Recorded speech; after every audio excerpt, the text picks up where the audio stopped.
दोस्तों, बाबा साहब अम्बेडकर की जयंती पर आपको एक बहुत बड़ी खुशी की खबर सुनाने जा रही हैं और इस खबर को सुनकर आप पुलकित हो जाएंगे, उत्साहित हो जाएंगे। खुशी से आपके फेस पर एक मीठी सी मुस्कान आ जाएगी। जी हाँ दोस्तों, एक ऐसा जिला जहां पर 558 मूर्तियां बाबा साहब अम्बेडकर की स्थापित होने जा रही है। और सोचिए, 75 जिले उत्तर प्रदेश में और हर जिले में अगर 558 मूर्तियां लगी तो आप सोचिए, बाबा साहब की हर जगह बात होगी, हर जगह नई पावर होगी, हर जगह भेदभाव मिटेगा। दोस्तों, मनुवादी हैं उनकी मानसिकता पर एक रोक तो लगेगा। दोस्तों, गरीबों के दबे कुचले लोग मूर्ति लगाते हैं तो वहाँ उन्हें लगाने नहीं दिया जाता। जैसा कि अभी आपने ग्वालियर में देखा, हाईकोर्ट में मूर्ति लगने नहीं दिया गया।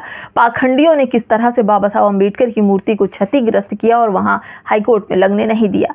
ये अब बहुत बड़ा योगदान है कि 558 मूर्तियां हर जिले में रखी जाएंगी। और ये भी बता दिया गया प्रशासन की तरफ से, ये बता दिया गया कि उस मूर्ति को स्थापित करने के लिए पूरी तरह से प्रशासन मुस्तैद रहेगा।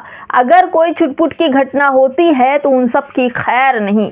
दोस्तों सोचिए, देश दुनिया में, देश भर में लोगों का नज़रिया बाबा साहब को लेकर बदल रहा है। लोग बदल रहे हैं और बाबा साहब के किए कामों को याद कर रहे हैं, चर्चा कर रहे हैं। दोस्तों, पूरी खबर आज इस बाबा साहब अम्बेडकर की जयंती पर बताऊंगी कि क्यों लोग बाबा साहब से इतनी मोहब्बत करते हैं।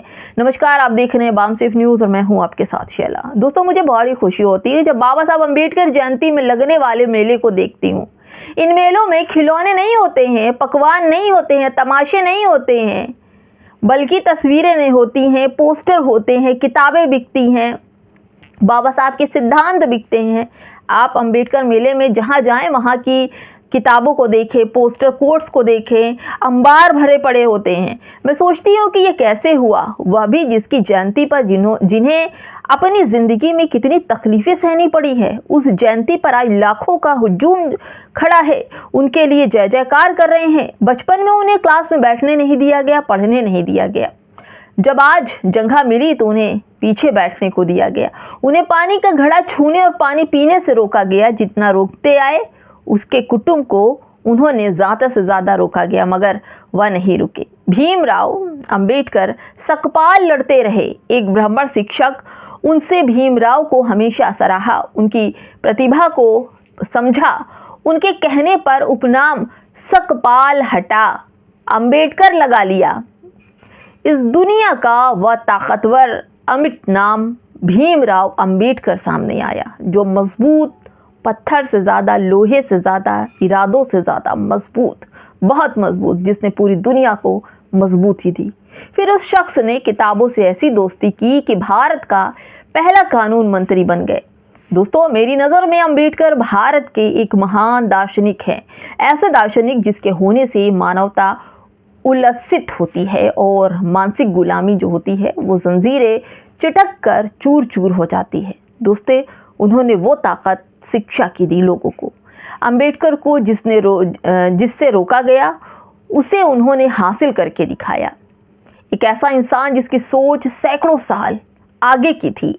उन्होंने उन शोषितों को ऐसा थामा कि आज भी उनके दिलों में जिंदा है। जिन्हें भगवान के मंदिर में जाने से रोका गया वह खुद भगवान बन गए। जिन्होंने विचारों को रोका वह खुद विचारक हो गए। जिन्हें धर्म के विधान से रोका उन्होंने दुनिया के सबसे बड़े लोकतंत्र का संविधान लिख डाला।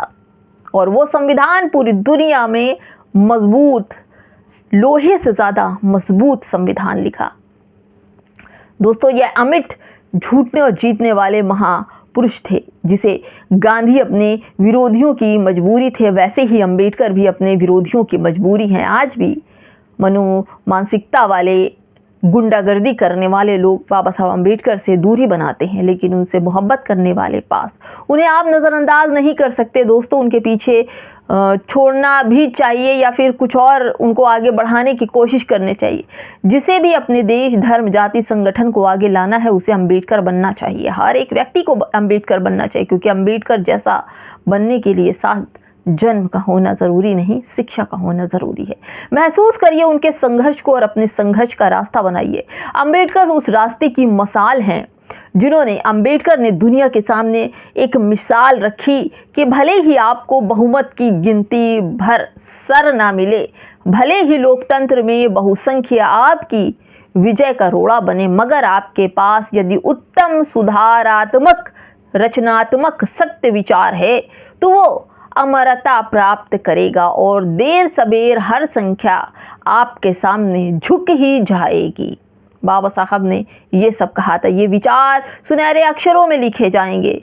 अंबेडकर कृतियों से मुक्ति का पर्याप्त है। श्रद्धा से नमन देश के महान दार्शनिक सपूत बाबा साहब अंबेडकर को, जिन्होंने इस देश का संविधान लिखा। इस देश के लिए उन्होंने जो संघर्ष किया, दबे कुचले शोषित वंचितों के साथ कंधे से कंधा मिलाकर खड़े रहे, हजार बुराइयां पाखंड को झेलते हुए पढ़ाई से महरूम होते, यानी कि घड़े भर का पानी न पीने देने के लिए तमाम तरह के अपमान को सहते हुए एक ऐसी मजबूती से एक इंसान उभरा इस बड़ी दुनिया में, यानी कि करोड़ों लाखों की दुनिया में एक ऐसा इंसान जिसकी बनावट ही कुछ अलग थी, जिसकी सोच ही दुनिया से अलग थी, जिसने इस देश में उन लोगों का साथ दिया जिसे दुनिया अछूत समझती थी। उन अछूतों को कहां से कहां पहुंचा दिया। क्यों? क्योंकि शिक्षा मजबूत ऐसा डोर है कि कोई इसे हिला नहीं सकता। इसीलिए जो गुलाम बनाना चाहती हैं वो सबसे पहले स्कूलों में ताला लगाती हैं और बाबा साहब अंबेडकर की मूर्तियां देखकर उनके तन बदन में आग लग जाती है, क्योंकि बाबा साहब अंबेडकर का प्रतीक मूर्ति या पोस्टर कहीं भी ये लोग देखते हैं, मूर्ति देखते हैं तो बाबा साहब अंबेडकर की मूर्ति तोड़ देते हैं, पोस्टर देखते हैं तो ब्लेड से फाड़ देते हैं, आग में झोंक देते हैं। क्यों? क्योंकि जानते हैं, क्योंकि उनको लगता है, इतना डरते हैं बाबा साहब अंबेडकर से ये लोग, इतना डरते हैं कि बाबा साहब अंबेडकर इस दुनिया में मौजूद नहीं है, लेकिन फिर भी डर इनके मन में इतना समाया है कि कहीं मूर्ति से निकलकर बाबा साहब अंबेडकर इनको इनकी औकात न दिखा दे, कहीं बाबा साहब अंबेडकर पोस्टर से ना निकल पड़े। ये इसीलिए पोस्टर फाड़ते हैं, मूर्तियां तोड़ते हैं। लेकिन दोस्तों, ये जो खबर आपको मैंने बताई है, ये 558 मूर्तियां एक जिले में लगने वाली है और जिले का मेंशन मैं आपके वीडियो में कर दूंगी। आप देखिएगा कि इस बाबा साहब अंबेडकर की जयंती पर कितना बड़ा तोहफा प्रशासन देने वाला है। नमस्कार।